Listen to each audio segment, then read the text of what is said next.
A rough one in Portland for the Dubs tonight as they suffer their first loss of the season and get blown out by 20, 139-119. The Blazers, they go 16-34 from the three-point line and outscore the Warriors bench 51-37. And really, it wasn't even that close. Stephen Curry, he did his thing with 35 points, including 7 made threes. But the Blazers were able to snap their 9-game losing streak to the Golden State Warriors, and they'll look to regroup Monday at home against the Memphis Grizzlies as we welcome everybody to Toyota Warriors Postgame Live with my main man, NBA champion, Festus Ezeli. I am Bonta Hill, and once the Blazers took control at the end of the second quarter, it was all them in the second half. They got out and ran, and what did we say, Fezzy?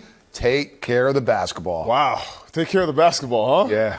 Well, Bonta, this looked like exactly what it was. This is the third game in 4 nights. This could be one of those burn the tape games. This is early in the season for a burn the tape game. You already going to use that? Oh, man. This was a tough one. The young Portland Trailblazers, they knew exactly what the mission was. You have to run the tired legs of the Warriors, who just played an overtime game last night.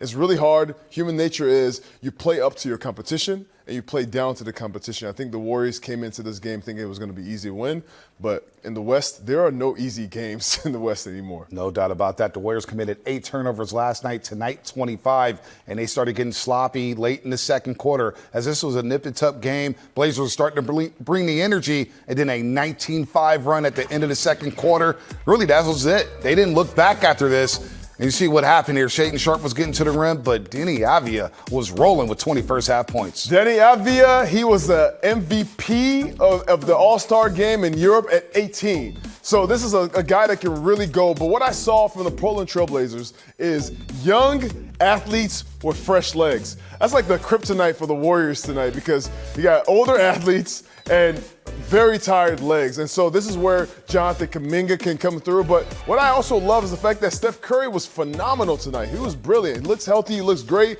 But the Warriors just could not withstand the pressure, the physicality, the athleticism. They're young. They're long. They're out there on the defensive end. They're getting steals, and they're running the whole time. 25 turnovers for the Warriors. Can't win like that. Top 10 defense post All-Star break last season for the Blazers. Anthony Edwards the other night said, hey, look, this will be no walk in the park anymore with this young Blazers team. And they got 2 feet in the paint all night long. They outscored the Warriors in the paint 66-30. Wow. So they broke down the defense, which led to some pretty good three-point shooting. And they were lights out from the three-point line, making 11 in that first half overall, Fezzi. They were 16-34 from the perimeter. So what I saw is they just could get by defenders. They were getting into the paint. Like I said, and I'll keep saying this, they're young athletes. This is something the Warriors are going to have to contend with because the West is really young. Look at the top teams. OKC, Houston, I mean, even New Orleans. Look at Zion Williams. He was dunking on Wembanyama today. Like, there are a lot of young athletes. The Warriors have to figure out a way to really counter that. But tonight, you could give the excuse of the fact that this is the back-to-back. This is the third game in 4 nights. But I think the Warriors would love the chance to come back and start this game over just taking care of the ball. Yeah, 8 different Blazers hit a 3 tonight for Portland, but the Warriors getting off to that slow start. Look, they were rolling Stephen Curry 11 straight in the first quarter. We'll get to his tape in just a moment. But the Blazers, they kept attacking, and they made the game faster than what the Warriors wanted to play. And we saw the loss of Al Horford tonight as he's not playing in back-to-back so far, or he won't play in back-to-backs all season, I should say. All right, so what I saw was, Al Horford's not playing. So the Warriors start Quentin Post in his stead because you have Jonathan Kuminga, Jimmy Butler, Draymond Green in the starting lineup. So you want to create some space. The way I see this playing out is for those guys, the role players, the Moses Moody's who come in the game, the Brandon Pajemskis, Quentin Post, these guys have to hit shots. It's really incredible that Steph Curry was still able to create space on his own. Steph is his own guy. He's a magician. He's always going to find a way to put the ball in the basket. But everybody else around him, those role players got to make shots because when they do, then Jimmy Butler has space to operate.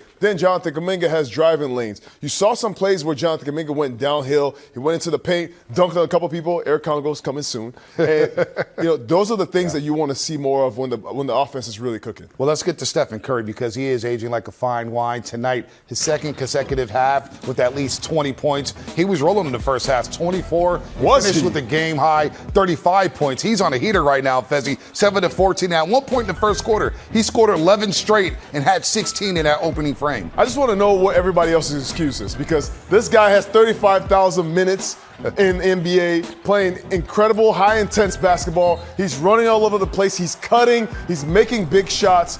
And so if he's setting the tone like this, I think it needs to raise everybody else's level of game. Steph was brilliant. This is inspiring. This is actually what makes the Warriors feel like that championship ceiling is still there. You saw the 4-point play right there. You try to get the Warriors back in it. Steve Kerr yanked his starters with 9:21 left. That says 2 blocks. 2 blocks? Playing a little defense here. Okay, I Had see to block you, against the LA Lakers as well. But Steve Kerr yanked his starters with 9:21 left in the fourth quarter. He may have had a 40-burger, but the Warriors were down 18 at that point. No sense of running him into the ground. Let's talk about Jonathan Kuminga, who's starting to find his groove. 8 rebounds tonight for JK, including 16 points. The turnovers were a bugaboo for everybody on this roster. Stephen Curry and JK have 4 turnovers apiece. But look at that, 7-7 from the free throw line, 7 field goal attempts, 1 of 2 from the three-point line. But he's rebounding, he's passing, and there will be some air Congos yelled tonight on the postgame show. Yeah, this is nasty, JK. I love the aggression. 8 rebounds is big. That shows a high intensity of energy. That right there is on a big man going downhill.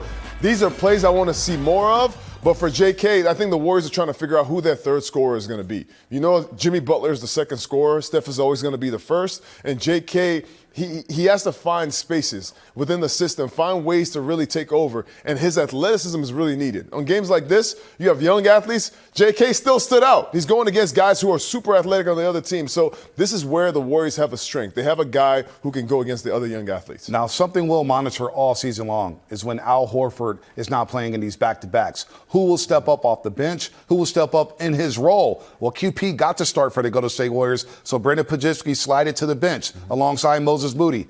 At one point, the Blazers just dominated. Jeremy Grant came off the bench with 17 first-half points, and at one point, the Blazers were outscoring the Warriors 32-8 when it came to bench points. Well, the bench for the Blazers really kicked the Warriors' bench's tails tonight. See, I had to catch myself. We have kids watching. No, I mean, you have to really think. Moses Moody is his first game back. Buddy Hield, we need him to come into the game and hit shots. The Warriors the thing that took the Warriors out of their rotation is the turnovers were really bad. It really took them out of the flow of the game.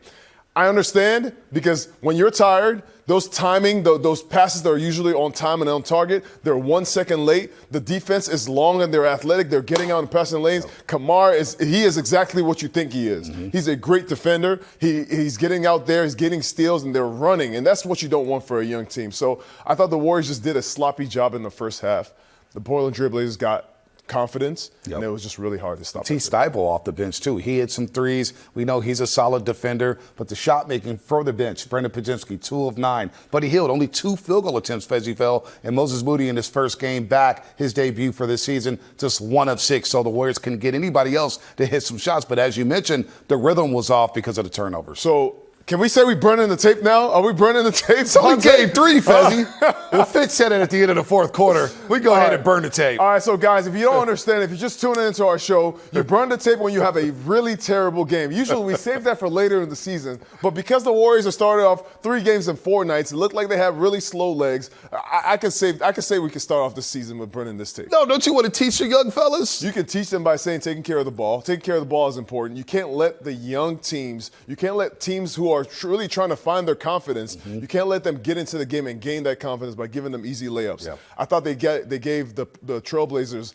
a lot of easy layups at the rim. You saw some back cuts. You lose your man because you're over helping on one side. Just those loss of principles you could attribute it to tired legs or just tired heads. You're coming into this game and after flying in from the Bay to Portland yesterday, last night after the game. So those are some of the things that you look at when you look at this game. It's just they just gave up too many easy baskets from turnovers. Well, all 5 starters for the Portland Trailblazers score in double figures. The Warriors will have 2 days off, however, before a back-to-back Monday and Tuesday against Memphis and the Clippers. On the other side, we'll hear from Steve Kerr, plus KB will join the panel. The great KB, Gareth Burke. That's coming up on Toyota Warriors Postgame Live. Toyota Warriors Postgame Live is presented by Toyota, class-leading MPG and more hybrid models than any other brand. Toyota, let's go places.